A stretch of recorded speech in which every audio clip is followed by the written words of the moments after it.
আজকে আমরা নবম শ্রেণীর ডিজিটাল প্রযুক্তির 34 নম্বর পৃষ্ঠার কাজের সমাধান করব। দেখো এখানে বলা হয়েছে, এবার আমরা আমাদের বাস্তব জীবনের অভিজ্ঞতার আলোকে ডিজিটাল মাধ্যম থেকে জানা 5টি ফেক নিউজ লিখব এবং এটি কেন ফেক নিউজ তার কারণ অনুসন্ধান করব।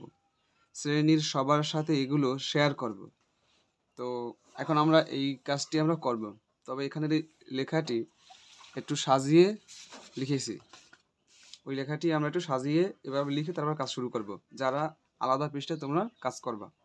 বাস্তব জীবনের ডিজিটাল মাধ্যম থেকে জানা ফেক নিউজ এবং নিউজটি ফেক হবার কারণগুলো জানি। এরপর আমরা এভাবে শুরু করব।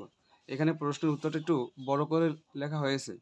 তোমরা বইতে লিখলে হয়তোবা জায়গায় হবে না, তখন তোমরা যতটুকু লিখতে পারো অতটুকুই লিখবা, তবে আলাদা কাগজে লিখলে ভালো হয়। তো এখন দেখো, ফেক নিউজ।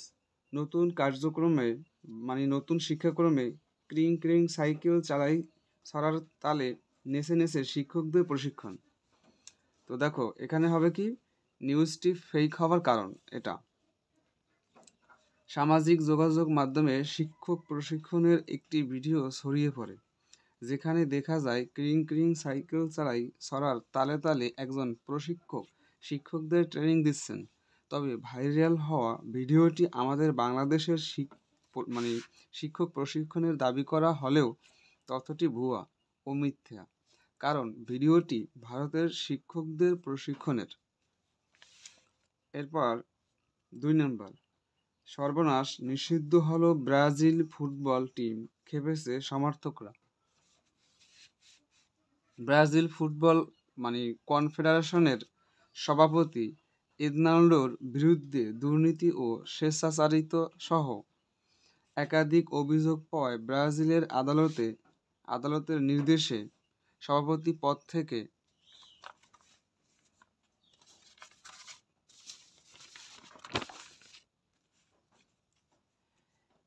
এদনাল্ডোর রদ্রিগেজকে সরিয়ে দেওয়ার হলো। সিবিএফ-এর নতুন সভাপতি নির্বাচনের জন্য নির্বাচনী প্রক্রিয়া শুরু হয়। এই নির্বাচনে তৃতীয় পক্ষের হস্তক্ষেপের অভিযোগ উঠেছে। ফিফার নিয়ম অনুসারে সিবিএফকে নিষেধাজ্ঞা দেওয়া হয়েছে বলে একটি প্রতিবেদন ফেসবুক পেজে থেকে প্রচার করা হয়। তবে ফিফার অফিসিয়াল ওয়েবসাইটে গিয়ে দেখা যায় সেখানে শুধু তৃতীয় পক্ষের হস্তক্ষেপের অভিযোগ উঠায় ফিফা সিবিএফকে একটি সতর্কবার্তা দিয়েছে, নিষেধাজ্ঞা প্রদান করা হয়নি। এরপর আরেকটি দেখব আমরা, আর্জেন্টিনার ব্যাংক নেটে জায়গা পাচ্ছেন মেসি।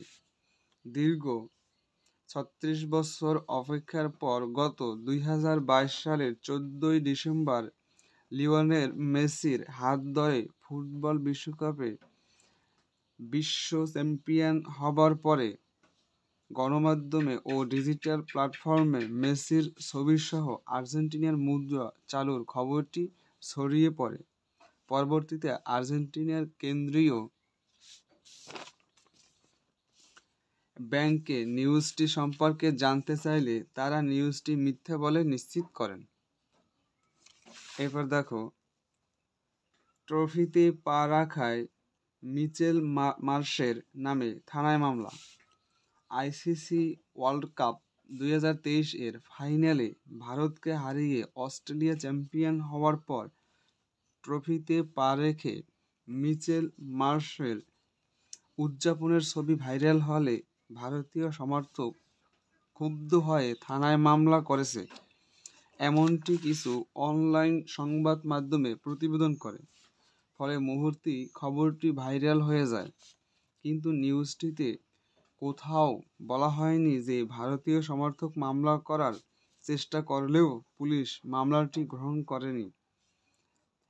অর্থাৎ এটি পুরোপুরি সত্য নিউজ নয়। সরকার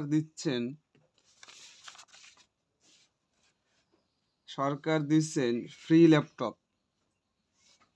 সামাজিক যোগাযোগ মাধ্যমগুলোতে সরকার সকল শিক্ষার্থীকে ফ্রি ল্যাপটপ দিচ্ছেন বলে দাবি করে নিউজ করলেও আইসিটি হেল্পলাইন ও ন্যাশনাল হেল্পলাইনে যোগাযোগ করলে তারা নিউজটি মিথ্যা বলে নিশ্চিত করেন।